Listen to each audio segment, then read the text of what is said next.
Le cours de l'histoire. Xavier Mauduit.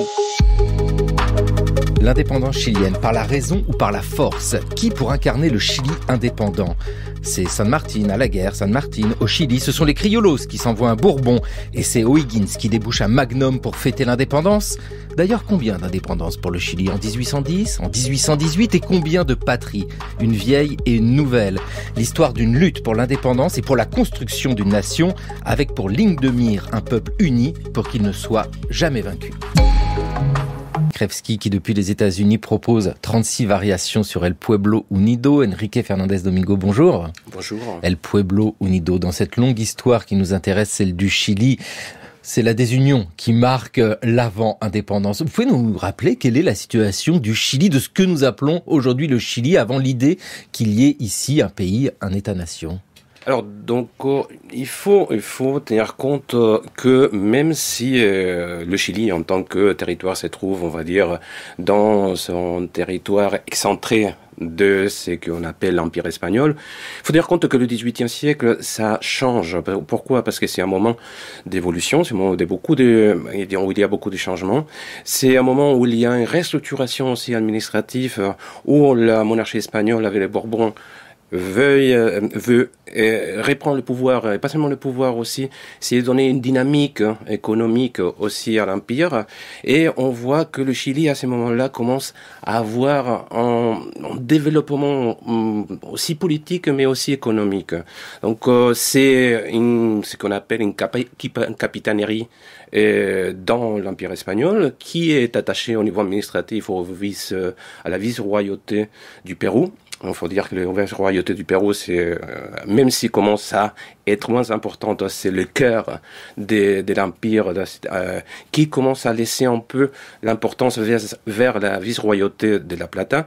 Mais c'est un moment où il y a aussi un développement économique avec l'agriculture, le blé, aussi la minerie. Il y a aussi une période aussi de colonisation, de création de nouvelles villes. Et il y a aussi une espèce de... entre guillemets, autonomie administrative de la vice-royauté du Pérou. Pourquoi? Parce que la capitainerie est créée c'est pour contrôler là où il y a les problèmes dans l'Empire, des problèmes des révoltes ou des intromissions militaires d'autres empires, comme l'Empire britannique. Et là, si jamais le territoire se trouve en condition de danger, c'est la vice-royauté qui va envoyer et qui va se mêler des affaires internes de la capitainerie. Donc là, on va voir un gouverneur que s'appelle Ambrosio O'Higgins, donc le père de Bernardo O'Higgins. Et donc c'est un territoire, une population qui est dans une période très dynamique, où il y a aussi une circulation dans l'Empire, et pas seulement dans l'Empire, aussi dans l'espace. C'est que la historiographie a appelé l'espace atlantique, parce qu'on va voir aussi que les élites criollas vont vraiment circuler tout au long de cet espace atlantique. On va voir surtout les jeunes criollos qui vont aller dans le cœur de l'Empire, dans la péninsule, mais aussi on va les retrouver à Londres, on va les retrouver aussi en France.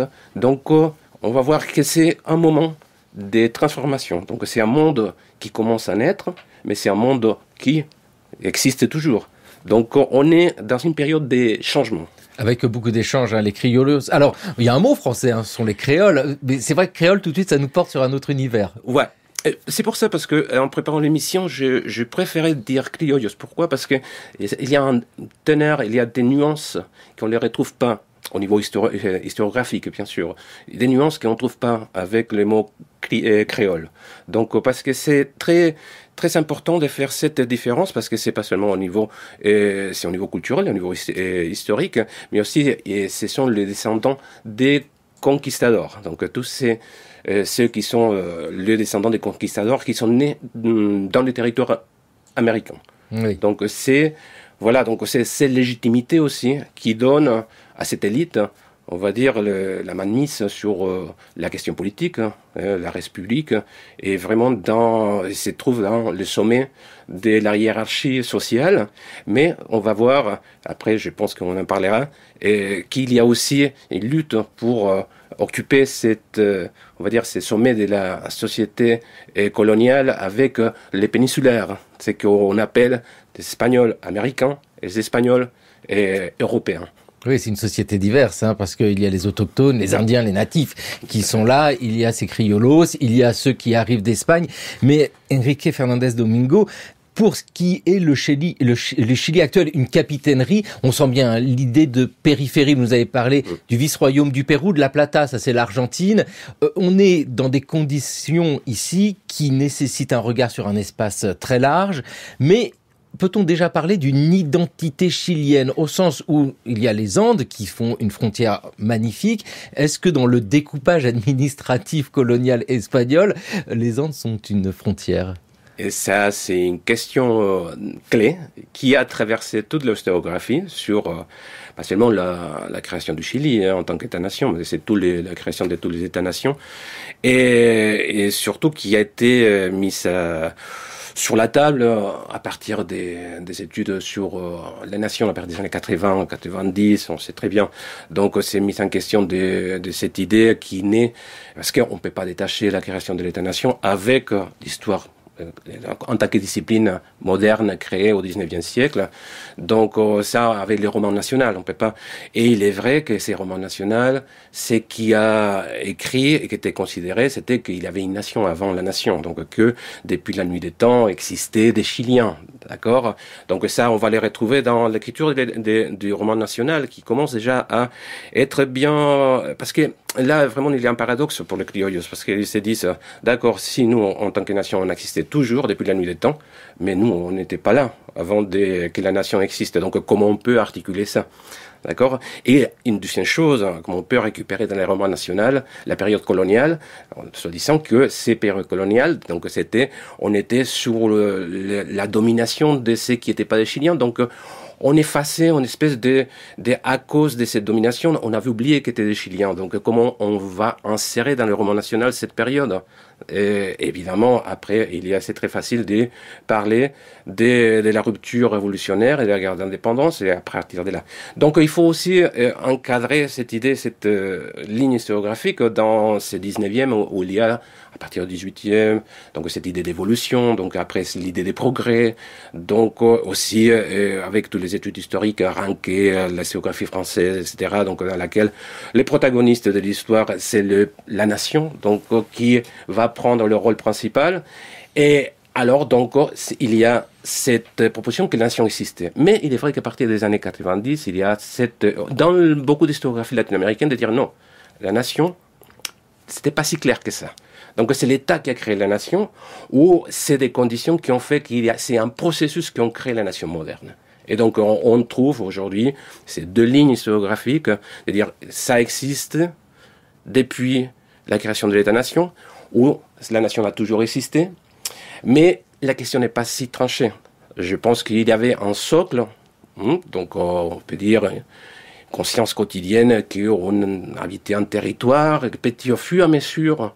Donc surtout d'abord, c'était cette idée d'être américain avant. Cette différence entre américain et européen, sont espagnols, mais sujets du roi. Et après, au fur et à mesure, petit à petit, grâce à ces socles, on peut créer des identités. Mais voilà, donc je dirais, la nation n'existait pas. Nation moderne, évidemment. Le mot nation existe, mais il a un autre sens. Mais sans un socle, on ne peut pas construire une nation. Donc, je suis très nuancé, mais je pense que la nation moderne, tant que nation telle qu'on l'a définie aujourd'hui, telle qu'on l'a définie au XIXe siècle, n'existait pas avant la création de l'État chilien. Oui, on a une capitainerie qui dépend d'un vaste empire, celui du roi d'Espagne. Et évidemment, c'est une histoire mondiale. Tout cela bascule quand ça devient le bazar en Espagne. Entrez, monsieur de Talleyrand. Sire, je suis à la disposition de votre majesté. J'ai besoin de vos conseils. Nous sommes alliés avec l'Espagne, mais je n'ai guère confiance dans son souverain. L'Espagne n'est plus gouvernée. D'un côté, un roi sans envergure, Charles, disgracié physiquement. De l'autre, un favori, Godoy, infatué de lui-même, corrompu et impopulaire. Et au milieu, la reine Marie-Louise, épouse du premier, maîtresse du second, bien que fort laide si l'on en croit ses portraits. Reste le fils, Ferdinand, prince des Asturies, qui s'oppose à ce triumvirat. D'après les rapports de notre ambassadeur, c'est une brute d'une extraordinaire veulerie. Mais sire, vous régnez aux Tuileries à la place d'un Bourbon. Votre frère aîné, le roi Joseph, règne à Naples à la place d'un Bourbon. Il ne reste qu'un Bourbon sur un trône européen, le Bourbon d'Espagne. Qu'attend votre majesté pour le remplacer? Vous me suggérez de destituer Charles IV? Quelle idée! Nous étions en 2008 dans l'émission Fil de l'Histoire sur France Inter et Jean Copard était Talleyrand, Nicolas Vaud était Napoléon. Et oui, bien sûr, il se passe des choses en Europe qui ont des conséquences en Amérique.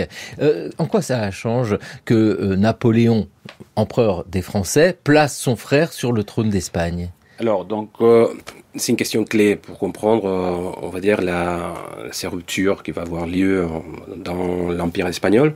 Et pourquoi? Parce que il faut tenir compte, d'abord, donc il faut analyser, quand on essaie d'analyser cette période, essayer d'articuler les échelles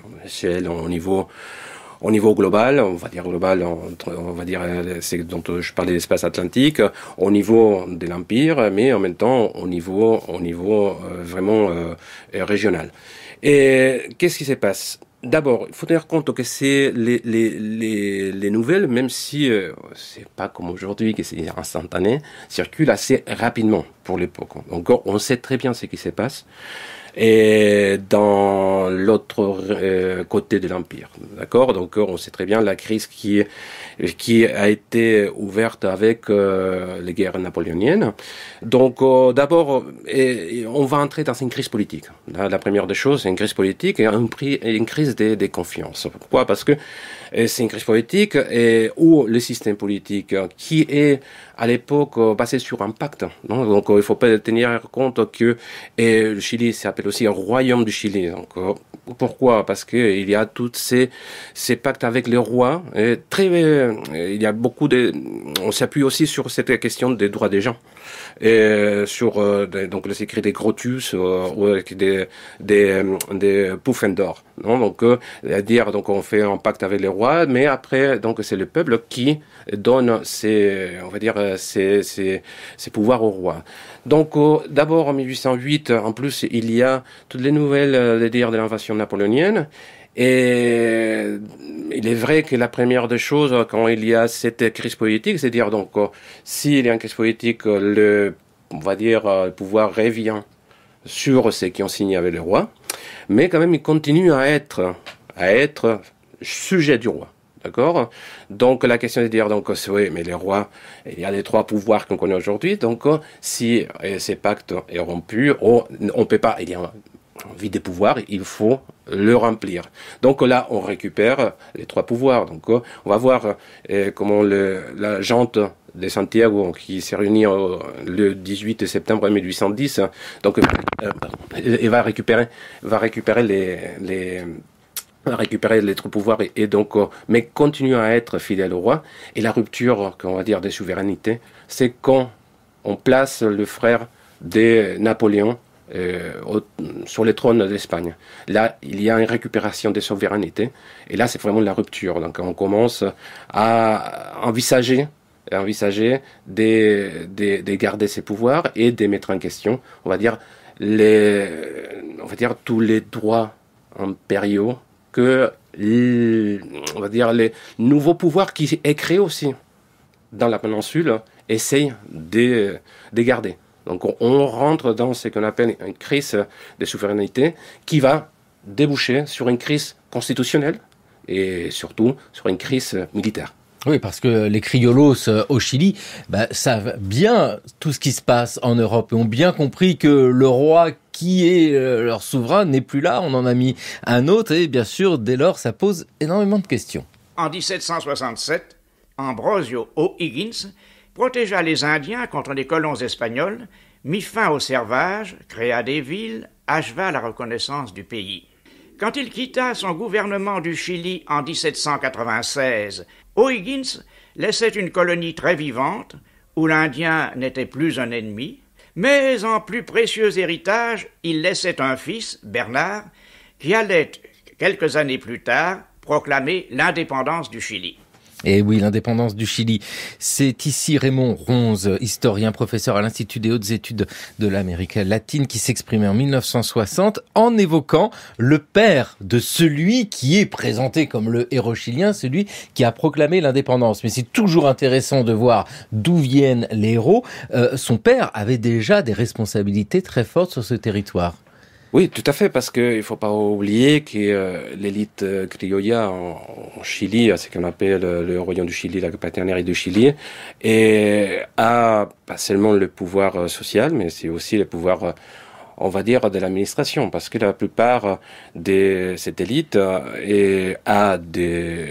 occupe des postes dans l'administration coloniale, mais aussi, on va dire, gère le commerce. Le commerce et la production aussi agricole, d'élevage, minière. Donc, on voit que c'est une élite sociopolitique. Et donc, on voit qu'ils sont dans les rouages de l'administration. Et il est vrai qu'on va voir que les criollos qui vont conduire le processus d'indépendance font partie aussi d'une génération plus jeune. C'est une génération qui est, on va dire, est dans cet changement qui existe dans le monde atlantique, pas seulement au niveau culturel, et ils se connaissent. Donc, des fois, ils partagent même des expériences. Ils partagent aussi la formation dans les universités coloniales ou dans les collèges coloniales. Donc, ils ont accès aussi à cette littérature politique. Bon, il faut pas oublier que O'Higgins connaît Miranda, donc la figure, on va dire, indépendantiste du Venezuela. Donc, il s'est réuni avec lui à Londres. Donc, ils ont participé aussi, Carrera participe aux guerres en Espagne. Donc, on voit qu'il y a vraiment, une circulation d'idées, discours, des vocabulaires, une sociabilité que va créer cette idée d'appartenir à être différent à ces sujets qui habitent en Europe ou ces sujets qui sont en Amérique mais qui sont péninsulaires. Mais il est vrai qu'au moment où le premier congrès va être constitué en 1811, ils sont minoritaires. Ils sont minoritaires. Pourquoi ? On va dire, donc il y a ces peurs parce qu'à ce moment-là, on ne sait pas ce qui va s'est passé. Là, on le sait. Ça, c'est un des gros problèmes des historiens. On sait ce qui se passe. On connaît la fin. Donc, il est vrai que ces congrès, les minoritaires, et on va trouver O'Higgins, qui a été élu. On va trouver aussi Carrera, donc, dans ces bouillonnements de cet espace politique. Et donc, Miguel considère que les élections pour les députés ont été faites sur des conditions qui correspondaient pas à la réalité du poids des députés dans ces congrès. Donc, il fait un coup d'État, on va dire. Donc, il prend le pouvoir. Et voilà, et donc là, on commence, parce que tout de suite après, dans la même période, il y a les troupes de Figueiredo qui essayent de contrecarrer cette déclaration, ces processus politiques. Donc on rentre tout de suite dans une confrontation. Il ne faut pas non plus oublier ce qui se passe de l'autre côté de la Cordillera. Il y a aussi l'armée de la Junte de Buenos Aires, expéditionnaire, qui essaye aussi d'imposer son pouvoir. Donc on est dans un moment clé des ruptures des crises. En 1810, ça y est, un mouvement qui conduit à l'idée d'indépendance. Mais évidemment, il y a toutes les troupes du roi d'Espagne qui sont là, même si le roi n'est plus là. Il y a toute une organisation. Donc, on peut dire qu'il y a déjà, dès le début, mais c'est intrinsèque au mouvement d'indépendance, la volonté de freiner ce mouvement. Il y a des troupes qui se déplacent tout de suite. Tout à fait, tout à fait. Et même au sein de la société coloniale chilienne, il y a des intérêts, on va trouver aussi des familles qui vont être réparties dans les deux côtés des combattants. Il ne faut pas non plus oublier que les troupes royalistes vont, c'est que l'historiographie a appelé la période des reconquêtes, donc à partir de 1814, vont reprendre le pouvoir, donc à Santiago. Donc, et c'est pour ça que les révolutionnaires doivent passer de l'autre côté des Andes pour ils arrivent en Argentine. Ouais, pour former les armées qui, avec San Martín, qui vont revenir pour récupérer le pouvoir à Santiago. San Martín est avec nous. Soldats, todos y cada uno de ustedes conocen el esfuerzo y las dificultades por las que hemos pasado. chacun d'entre vous connaît l'effort et les difficultés que nous avons traversées. Llegar hasta aquí es bastante, pero nunca suficiente. Arriver ici, c'est déjà bien, mais ce n'est pas suffisant. El enemigo espera. L'ennemi attend. Y espera bien armado, señores. Et il nous attend bien armés, messieurs. Son la esperanza de la América. Vous êtes l'espoir de l'Amérique. Todos y cada uno de ustedes lleva consigo lo más importante. Chacun d'entre vous porte en lui ce qu'il y a de plus important. La libertad. La liberté. 300 años de massacre 300 ans de massacre et de barbarie souillent notre terre de sang. Pero hemos venido a decir basta. Mais nous sommes venus dire assez. Se acabó. C'est fini. José de San Martín dans le film Révolution de Leandro y Piña, c'était en 2010, et c'est Raphaël Laloum dans le cours de l'histoire sur France Culture qui est San Martín en français, Enrique Fernandez Domingo. C'est une histoire qui ne peut pas s'écrire à l'échelle d'un pays tel qu'aujourd'hui nous le concevons, le Chili. Ce mouvement-là, nous le connaissons bien, souvent avec Bolivar au nord de cette Amérique, mais il y a des mouvements similaires qui sont en fait transfrontaliers, mais l'idée même de frontière n'est pas encore construite.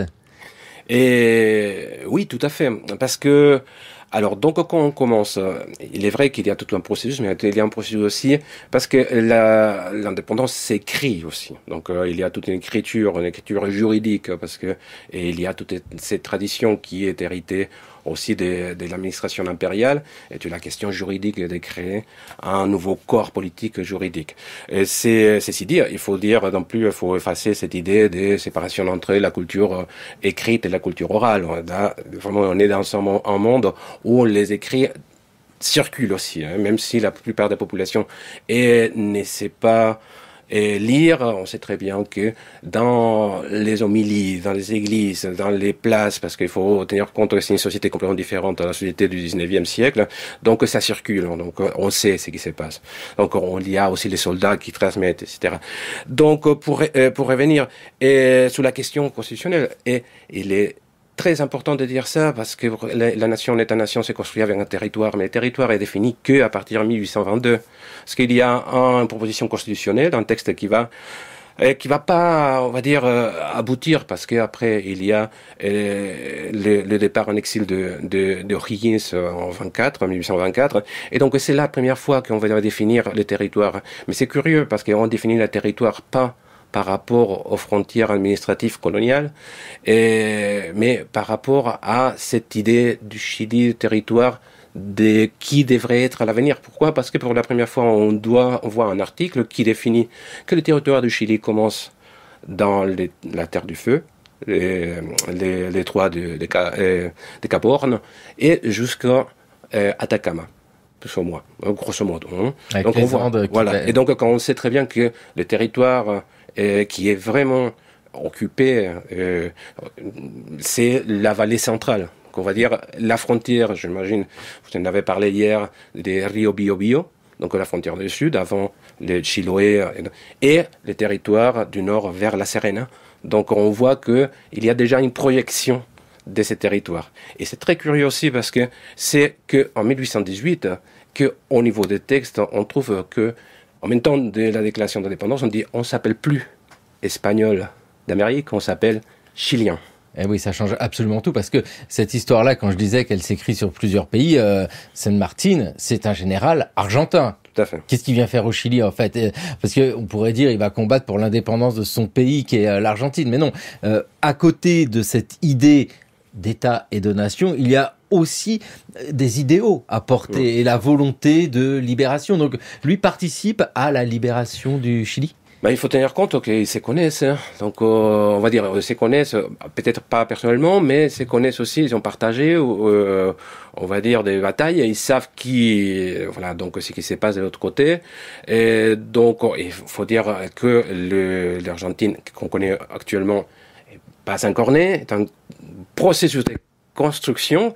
Donc, il faut dire aussi que on est dans les Provincias Unidas, donc on est aussi dans un processus de guerre civile. Donc, c'est pas encore gagné. Donc, on est dans des situations où il faut d'abord gagner la guerre.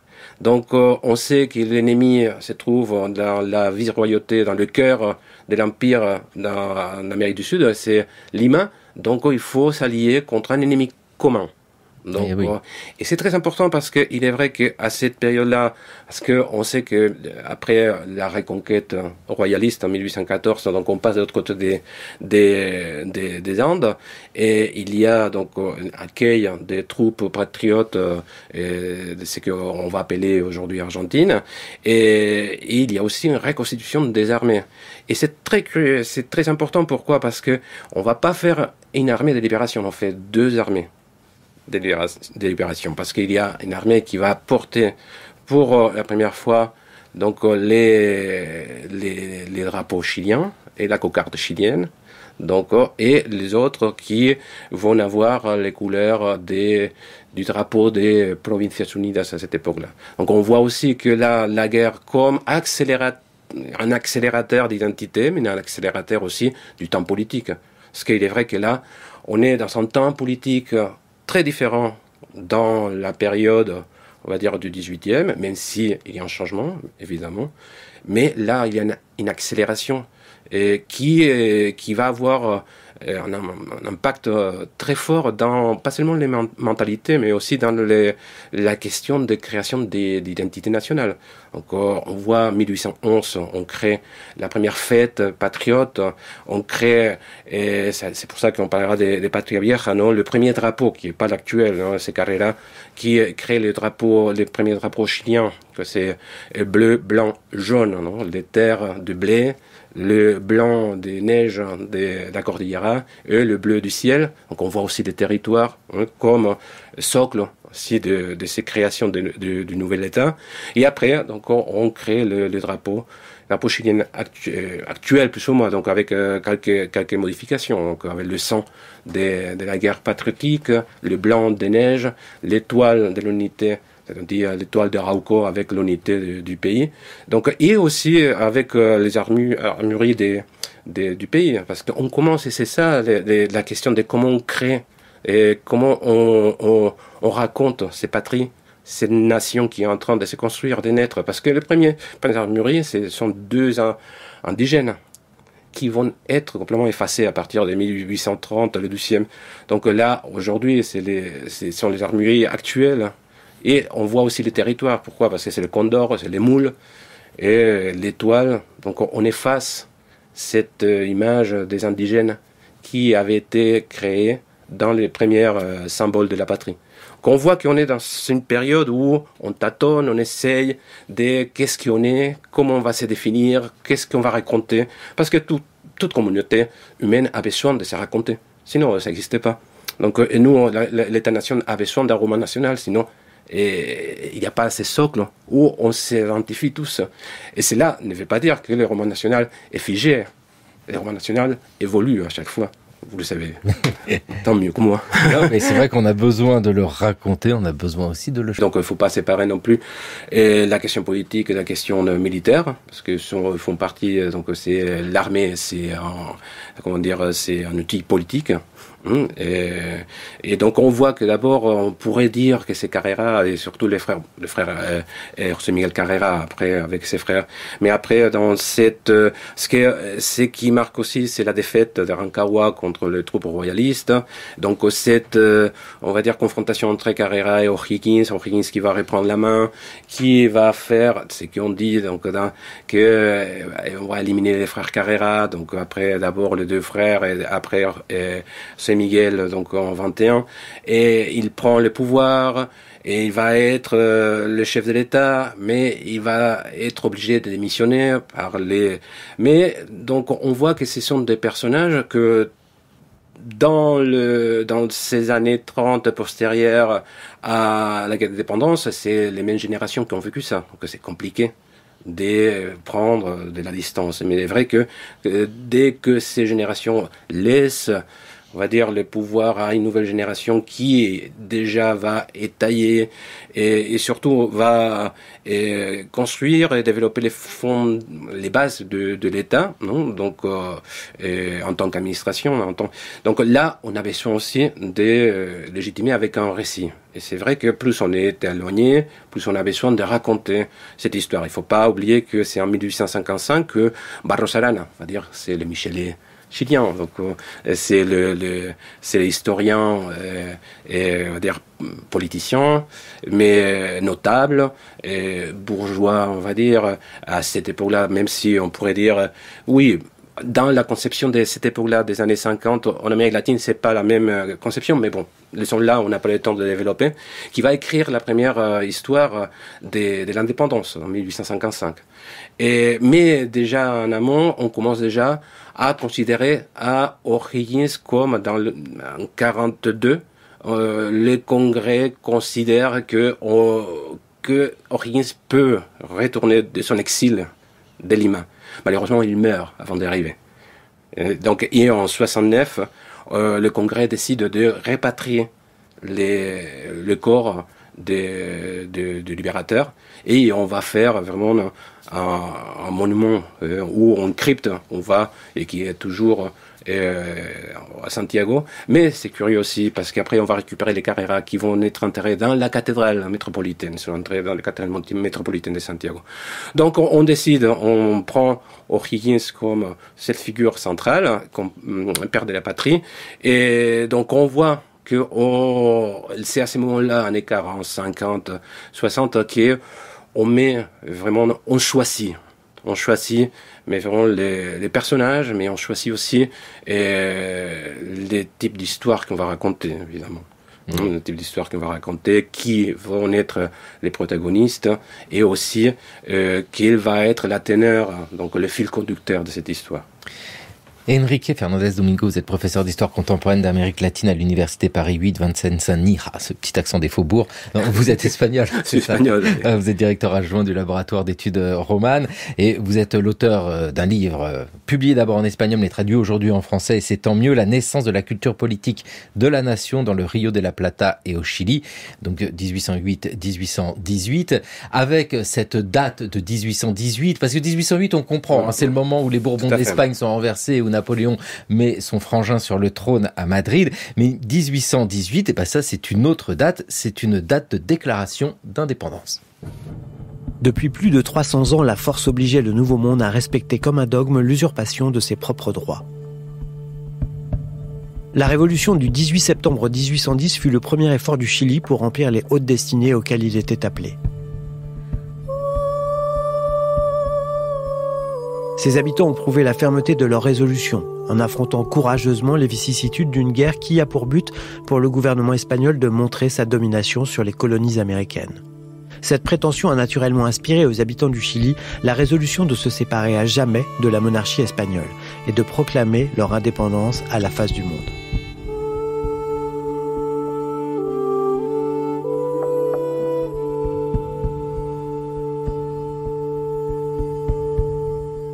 La déclaration d'indépendance du Chili proclamée le 12 février 1818 par Bernardo O'Higgins, qui est notre héros aujourd'hui, parce qu'on le cite sans arrêt.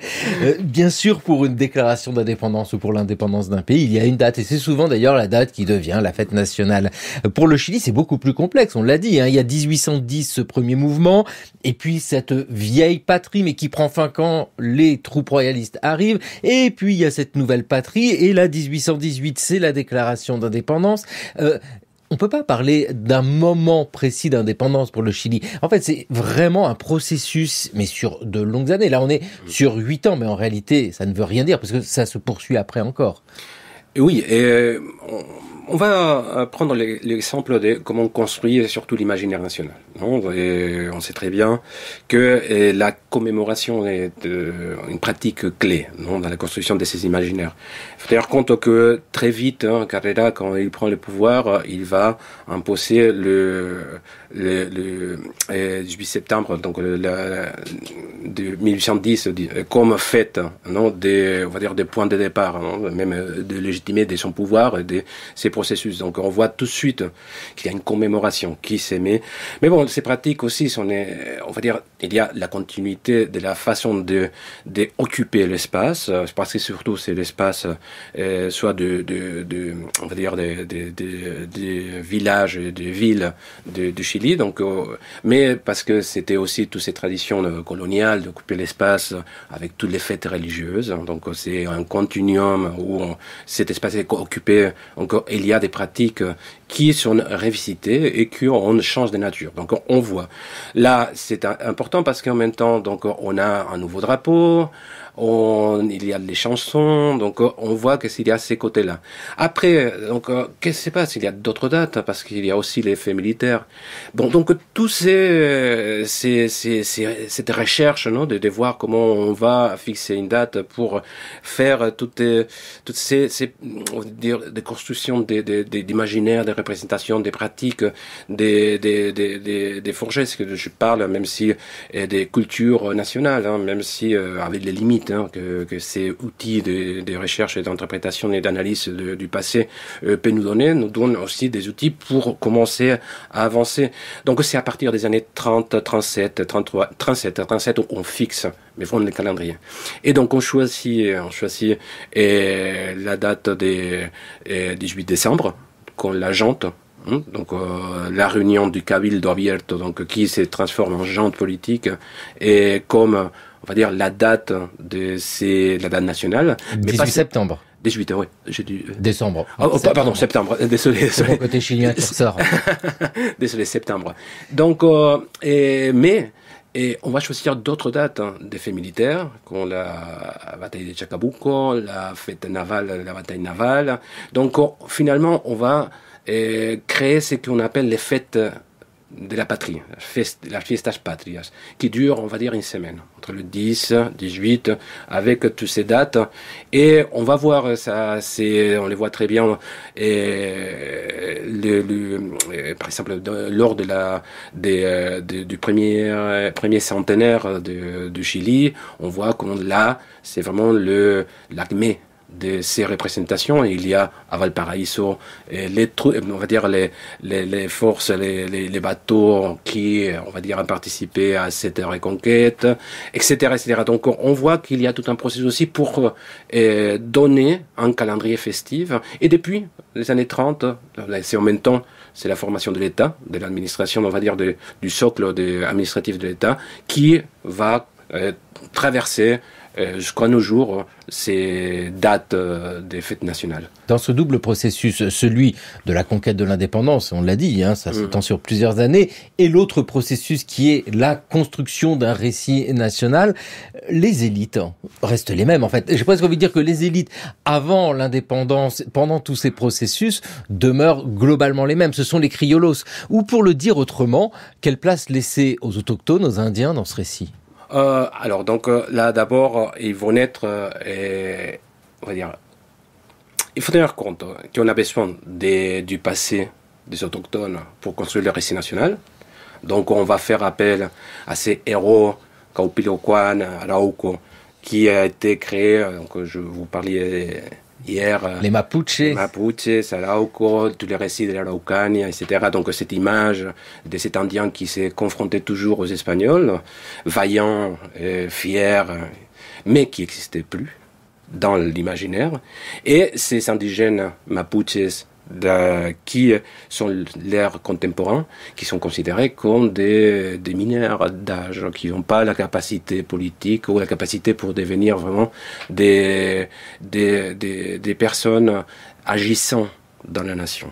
Et c'est très curieux parce qu'en plus, on va voir tout au 19e, donc cette conception qui est héritée de la colonie, donc de considérer les indigènes comme des personnes mineures qui doivent être accompagnées, qui n'ont pas la capacité rationnelle d'occuper ou de faire de la politique, comment petit à petit, avec le discours et sur toutes les conceptions entre guillemets scientifiques, raciales qui circulent, on va les considérer, et surtout avec la conception du temps.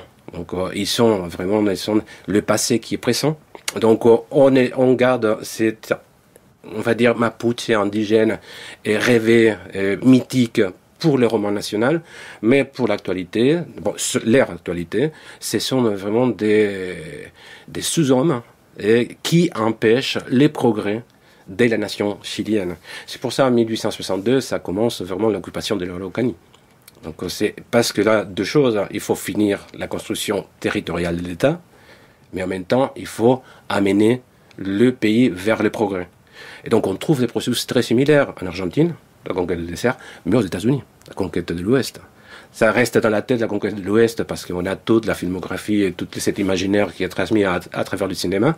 Mais au niveau chronologique, on est dans des périodes très similaires. Il faut tenir compte aussi là la question du processus technique, parce que là, à partir des années 60, on a les armes qu'on peut faire avancer. Donc c'est la guerre industrielle, qu'on a déjà eu les exemples dans la guerre de Crimée. Donc on voit comment il y a toutes ces machineries militaires qui est mise en place. On a déjà des armées nationales qui commencent à être solides. Donc on voit que... Et là, on considère que ces territoires appartiennent au Chili, sont le Chili, et que les populations qui habitent là sont vraiment une barrière pour les progrès de la nation. C'est en même temps parce que l'occupation de l'Araucanie au niveau militaire commence en 1862, mais déjà dans les années 40 du 19e siècle, on fait appel à des colons européens. Il y a les Allemands qui arrivent dans les années 40, donc le gouvernement fait appel. Pourquoi? On considère que les Européens sont supérieurs, meilleurs pour coloniser. Il y a des Français, il y a aussi des Italiens, des Espagnols, etc., qui vont faire l'appel, même si la quantité n'est pas comme l'Argentine, par exemple l'Ouest, où il y a des flux migratoires qui vont arriver surtout à la fin du 19e, mais il y a aussi cet appel et cette conscience qu'on est une nation d'origine européenne. C'est très important pour le criollos aussi, pour la légitimité, de dire, au bout de compte, nous, on est européens. Oui, c'est ça. L'origine, la différence. De mettre en parallèle l'occupation de l'Araucanie avec le même mouvement aux États-Unis dans ces années 1860 de la mise en réserve. On a la même chose en Patagonie. C'est ça, c'est la mise en réserve de tous ces peuples autochtones. Les Indiens restent là, mais le récit est récupéré dans une histoire nationale. Et vous l'avez bien dit, Enrique Fernandez Domingo, qui s'écrit aussi avec des textes législatifs, parce que ça fait des points de repère essentiels. La Constitution de 1833. Constitution de 1833. Article 1er. Le gouvernement du Chili est populaire, représentatif. Article 2. La République du Chili est une et indivisible. Article 3. La souveraineté réside essentiellement dans la nation qui en confère l'exercice aux autorités établies par la présente Constitution. Article 10. La Constitution assure à tous les habitants de la République l'égalité devant la loi. Au Chili, il n'y a aucune distinction d'ordre. Article 123. Il n'y a point d'esclaves au Chili, et celui qui met le pied sur son territoire devient libre. Thomas Beau qui lisait cet extrait de la Constitution chilienne de 1833. Enrique Fernandez Domingo, quand on écoute ça, c'est vrai qu'on sent évidemment un relais qu'il y a avec les constitutions européennes, et on voit cet héritage qui nous vient du XVIIIe siècle, qui passe par la Révolution française, l'épisode napoléonien. Le texte de 1833 est important, c'est-à-dire qu'on a une base solide, un pays uni qui ne peut pas être divisé.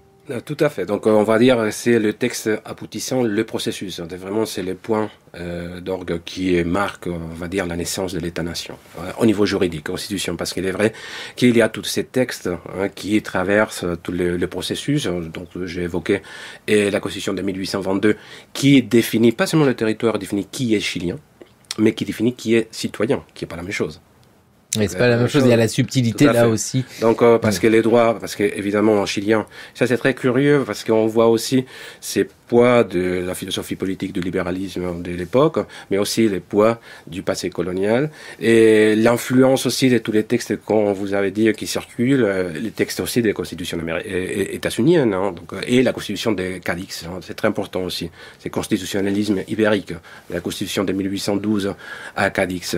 Donc on voit ça, c'est la définition de qui est la nation, c'est l'union de tous les Chiliens, mais qui est chilien, c'est tous ceux qui habitent le territoire chilien, mais aussi tous ceux qui sont nés dans le territoire chilien, tous ceux qui sont nés des femmes et d'hommes chiliens, des étrangers qui sont mariés à des Chiliennes, mais qui habitent le Chili depuis 3 ans. Bon, voilà, donc il y a toute une catégorie, on voit aussi ces transmissions du sang, du territoire, etc. Donc on voit ces mélanges. Et ce qui est très important aussi, c'est la question du citoyen, qui est citoyen.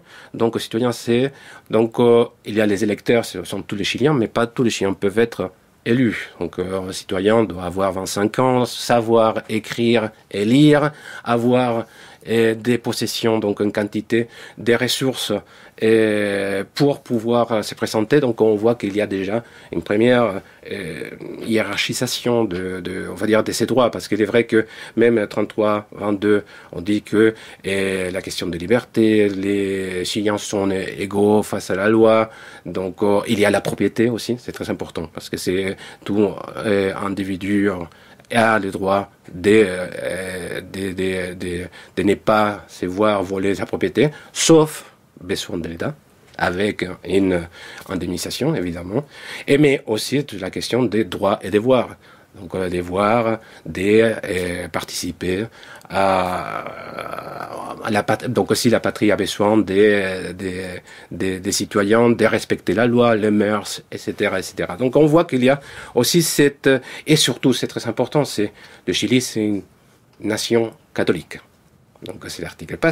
Et là, on voit aussi ces jeux la limite. La limite. Pourquoi? Parce qu'on dit qu'il y a une liberté d'opinion, mais sauf les opinions qui vont contre la religion catholique. Donc, ce qui va poser des questions et surtout va poser des mises en question, surtout quand le pays va se développer au niveau économique. Pourquoi? Parce qu'il y a les Anglais, il y a les Allemands qui vont arriver, donc qui sont pas de la même religion. Donc, qu'est-ce qu'on fait avec donc, on a besoin de ces gens-là, mais qui n'ont pas la même religion, qui sont des pratiques religieuses différentes. Au niveau des cimetières, comment on va faire pour les enterrer? Donc, on voit qu'à la moitié, surtout à partir des années 50-60, c'est quelque chose qui se pose dans ces constructions de l'État-nation. Parce qu'il faut te dire que les élites vont commencer à changer à partir des années 50, parce qu'il y a toutes ces élites, on va dire, étrangères qui vont développer des commerces, des négoces et qui vont se marier avec l'élite traditionnelle criolla. Et donc il y a un commencement des changements des élites, mais en même temps il y a aussi tous ces pans de la société qui commencent à avoir une mobilité grâce au métier et surtout à l'administration, parce qu'il faut former aussi des enseignants, il faut former aussi des fonctionnaires. Donc on voit qu'il y a un changement, il y a un changement social aussi, qui va impacter sur cette première conception juridique de l'État chilien. Avec toujours 2 éléments dans cette construction d'une identité nationale, l'école et l'armée. C'est ça, sans école et l'armée, tout à fait. Ce sont 2 moments où là, ça y est, on se sent appartenir à un ensemble. Et cette devise du pays, par la raison o la fuerza, par la raison ou par la force. Qu'est-ce que ça veut dire, Enrique Fernandez Domingo? Bon, au bout des comptes, c'est lié avec la construction de l'État chilien. Donc, on voit que c'est une construction qui a été... Donc, si on n'arrive pas à le faire, on passe par la force, au bout des comptes. Donc, par la raison. Donc, dire, c'est tous ces côtés. Et dire que on a pensé construire cette nation. On sait qu'il y a, c'est rationnel, très lié avec cette idée des raisons et lumière, non, du 18e, mais par la force, parce que ça fait partie de ces récits nationaux. ces récits nationaux dans lesquels on va dire que si on a gagné l'indépendance, c'était par la force, parce qu'il a fallu se battre, mais pas seulement, parce qu'après on a constitué l'État, et surtout cette fierté d'être chilien qui va avec ces nationalismes, qui va passer de nation à nationalisme, hein, très très marqué, surtout lors de la guerre du Pacifique, contre la Bolivie et le Pérou. Oui, là, on est à la fin du 19e siècle, dans les années 1800, tout début des années 1880, oui. Oui, tout à fait. Tout à fait. Donc là, c'est très important parce que déjà, la constitution bien sûr, il y a l'armée, il y a l'école, mais il y a c'est que Michael Billing, dans son livre Le nationalisme banal, dit, on va dire,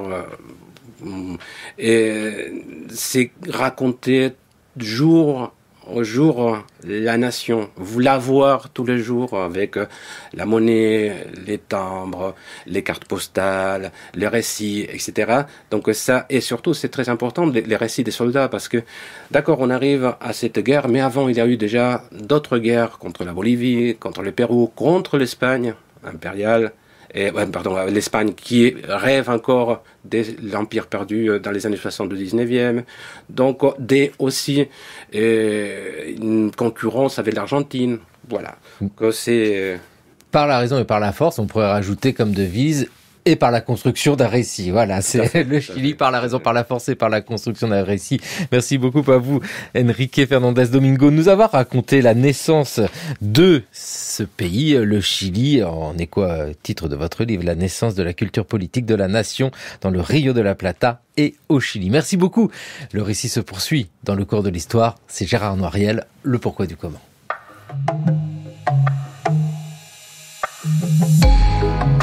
Comment a-t-on appris que les Incas faisaient travailler des immigrés ? Découvertes au début du XXe siècle, les ruines de l'architecture monumentale située au cœur du Machu Picchu, cette ancienne cité inca du XVe siècle, qui fait aujourd'hui partie du Pérou, sont les vestiges du domaine royal qui appartenait à la famille de l'empereur qu'on appelait l'Inca. Celui-ci était à la tête d'un gouvernement monarchique et théocratique, très centralisé. Entouré d'un conseil impérial de 8 personnes, il était secondé par plusieurs gouverneurs. Un grand prêtre dirigeait les cérémonies religieuses et le général de l'armée impériale commandait les troupes pendant les guerres. Les conquérants espagnols, qui ont découvert et détruit le monde des Incas, en ont donné au départ une vision en partie erronée, car ils l'ont présenté comme un empire monolithique et unifié. Mais on a découvert progressivement que la société Inca était composée en réalité d'une mosaïque de petites collectivités agro-pastorales qui différaient par la langue et la culture et qui étaient disséminées sur les hauts plateaux, dans les vallées interandines et sur la côte. La cité du Machu Picchu était la résidence d'été de l'empereur et de son entourage, ses élites dirigeantes ne l'occupant que de façon saisonnière, entre mai et octobre. Les archéologues qui ont multiplié les fouilles sur ce site d'exception ont été intrigués par les tombes de près de 200 individus décédés dans la cité du Machu Picchu entre les années 1420 et 1532. Étant donné que la plupart des membres de l'aristocratie étaient enterrés à Cusco, la capitale, ces sépultures ne pouvaient être que celles de leurs domestiques. Ceux-ci assuraient l'intendance lorsque l'Inca organisait des festins ou d'importantes cérémonies religieuses. Lorsque les élites rejoignaient la capitale, les serviteurs restaient sur place pour entretenir les installations. Les archéologues qui ont exhumé leurs sépultures ont trouvé des céramiques simples de style non inca. L'hypothèse que ces serviteurs n'étaient pas d'origine inca a été confirmée par l'analyse de l'ADN d'une trentaine de personnes réalisée par une équipe internationale de scientifiques. Ils ont établi que ces individus venaient des terres lointaines conquises par l'Empire sur les hauts plateaux andins et sur toute la côte du Pérou. Certains provenaient même d'Amazonie. Ces résultats renforcent les constats déjà partiellement établis par la documentation historique concernant les classes inférieures qui vivaient dans la cité du Machu Picchu. Nés sur des terres conquises par les Incas, ces serviteurs, que les Espagnols appelaient Yanaconas, étaient déportés et réinstallés dans la cité royale pour satisfaire les besoins quotidiens de l'Inca et de son entourage. Ces migrations forcées concernaient aussi les femmes, qu'on appelait les aquias, traduction espagnole d'un terme qui signifiait dans la langue locale « femme choisie ». Elles avaient été séparées de leur groupe ethnique dès leur plus jeune âge et éduquées dans des établissements spéciaux pour devenir ensuite des concubines de l'Inca ou des hauts dignitaires du régime. Quelques-unes étaient même sacrifiées lors de certaines fêtes religieuses. Merci beaucoup, Gérard Noiriel. C'était le cours de l'histoire sur France Culture, une émission préparée par Jeanne Delecroix, Anne-Toscane Dudèche, Jeanne Copper, Raphaël Laloum et Mayouen Guizou. Merci à l'INA, l'Institut National de l'Audiovisuel, pour les archives. Et merci beaucoup à la discothèque de Radio France aussi pour ses recherches, ce son et de musique. Le cours de l'histoire à écouter, à podcaster, mais ça, vous le savez, c'est sur notre site franceculture.fr et sur l'application Radio France où vous trouverez cette émission ainsi que toutes les précédentes.